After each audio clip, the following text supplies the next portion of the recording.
Hello! Ayan. So, today ay mag-harvest tayo ng mga tomatoes, ano. Medyo malamig na po dito sa amin. Talagang ayan, sweater weather na, ano. And, luckily ang mga kamatis po dito ay okay naman sila sa cold weather. So, hindi, wag lang yung freezing, of course. Wala namang may gusto ng ganong weather na. Pero, ayan, ito yung mga tomatoes na ang liliit, ano, ang cute, cute. Ayan, nahulog pa. Parang ang ganda na 'to sa ano, sa mga charcuterie, yung gano'n 'no. Yung mga pasosyal na paesa na na ano, na spread na ayan, 'di ba? Ang cute-cute nila, oh, ang dami.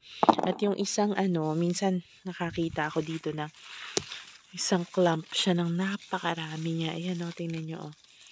Oh, isang clump 'yan. Although maliliit nga lang siya, pero at least 'di ba, oh, sulit naman sa dami. Ayan. So, okay na okay 'yan sa mga salads 'no, itong, ganitong kamatis, ayan.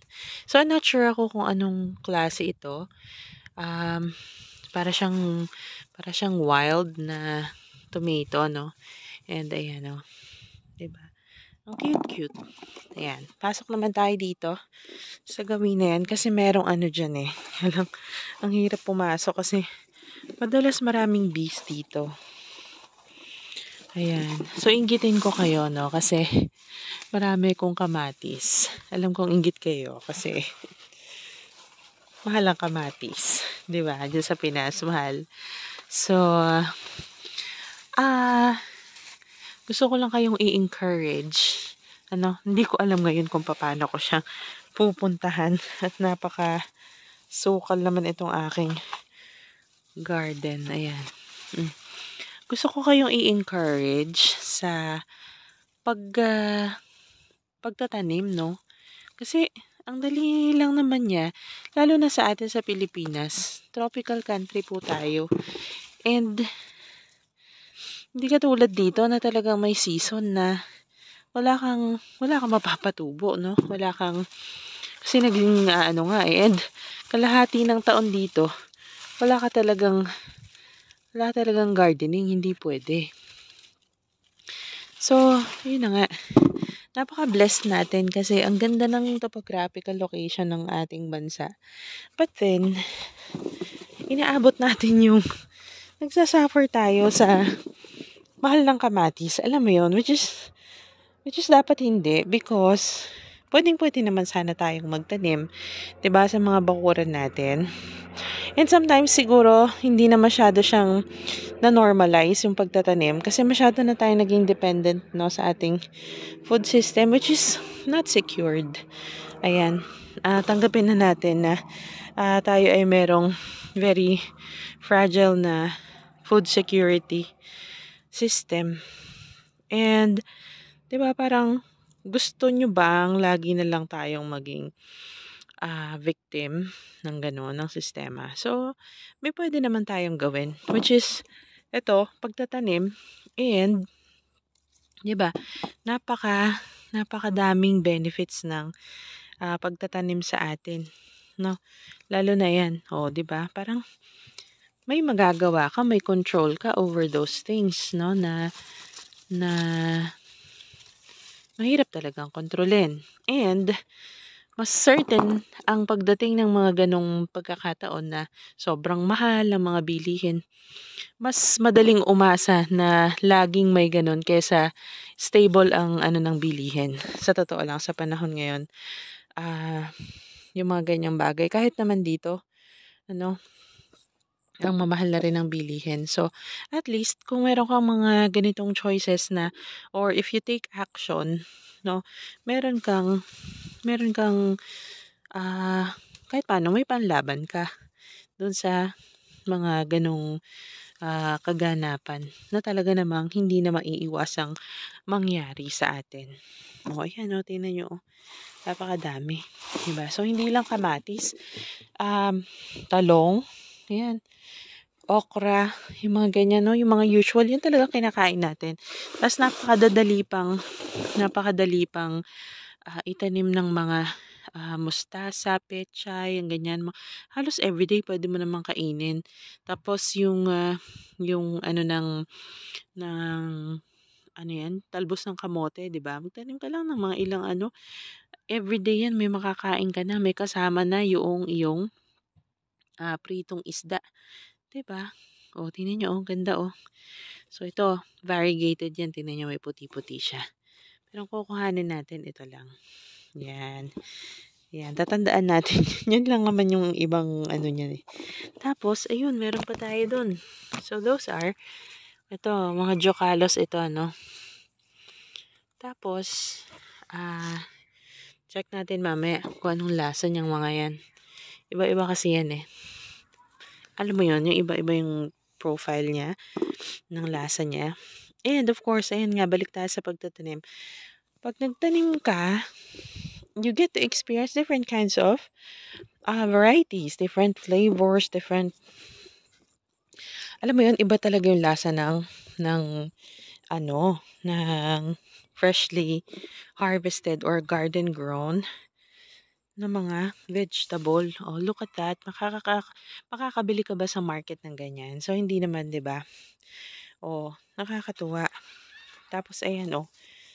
Punta ka lang sa garden mo. Oh, napakadami nang ibibigay sa'yo. See?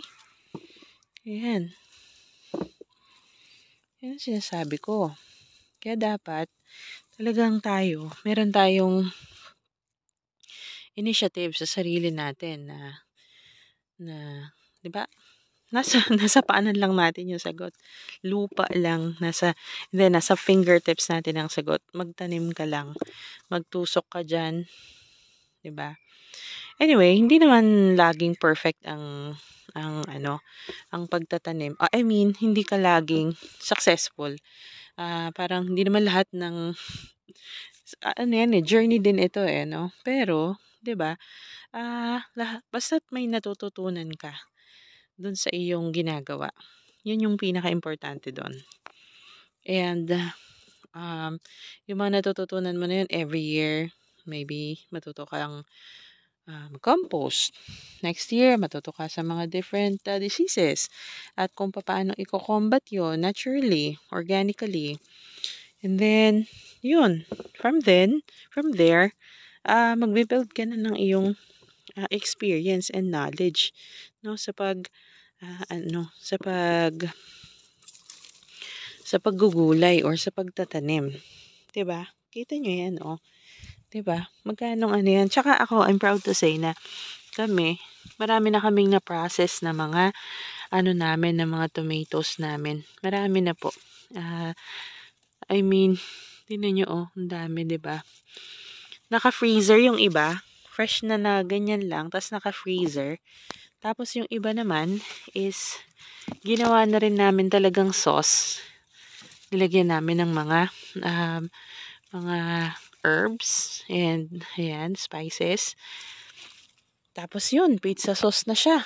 Marami na kaming nagawang pizza out of yung mga namin sa garden. 'Di ba? Tapos meron kaming Swiss chard dyan. Hindi na kami bumibili ng pagka kailangang ang Swiss chard. Oh. 'Di ba? Masarap na masarap 'yan sa sa mga sinigang, ganyan. Tsaka sa mga fried rice.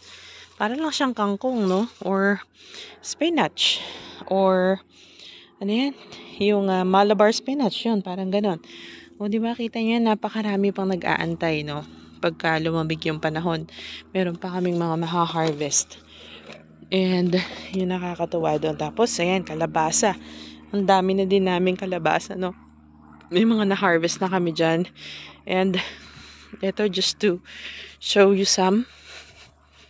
Ayan, no? Ganyan sila kadami, isa. Ayan, tabi-tabi yan, no? Tingnan nyo naman yan.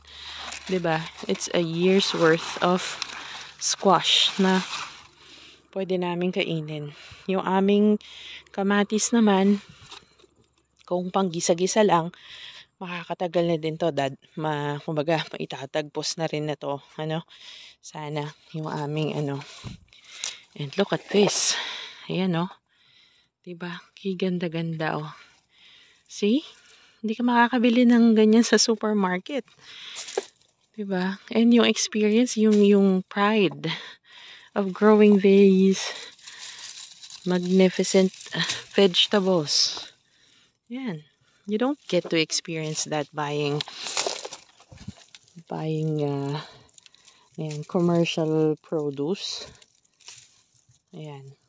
So, may experience mo lang yun sa garden.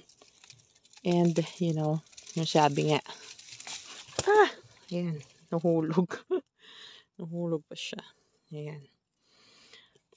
Ano yan? The perfection of human daw is hindi, ano na nga ito? The ultimate goal of farming is not the growing of crops, but the cultivation and perfection of human beings. Ayun. So, ganun siya. Yan, ang dami, no?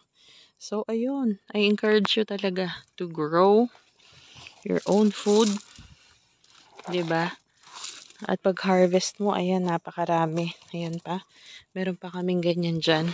Mamaya, ano natin to. I-try natin tong, ano yan, ang pangalan to? Timbangin. Kung gaano to kabigat. I think mga nasa around, 6 kilos. No? Ayan, meron pa pala dito. Ito, masarap to. Ayan, oh. Diba? Ang ganda niya, ano? Oh. Pero medyo ano pa siya. Firm pa siya. So, I think tomorrow or sa isang araw, ha-harvestin yan. And, ayan. Yun pa. Napakakapal. Tapos, meron pa akong isang patch doon sa gilid. So, talagang pagka ginusto mo, walang imposible. Kaya, I encourage you to grow. Lalo na dyan, sa Philippines. Ang ganda ng weather dyan. Although ngayon maulan. Pero, kaya naman yan, ng mga kamatis generally. Meron na tayong mga mga kamatis na develop na pwede naman sa tag-init ay tag-ulan. So, walang reason para hindi tayo mag-grow. Ayun. So, that's my garden harvest for today. And I hope all is well dyan, and start gardening, start growing. And God bless us always.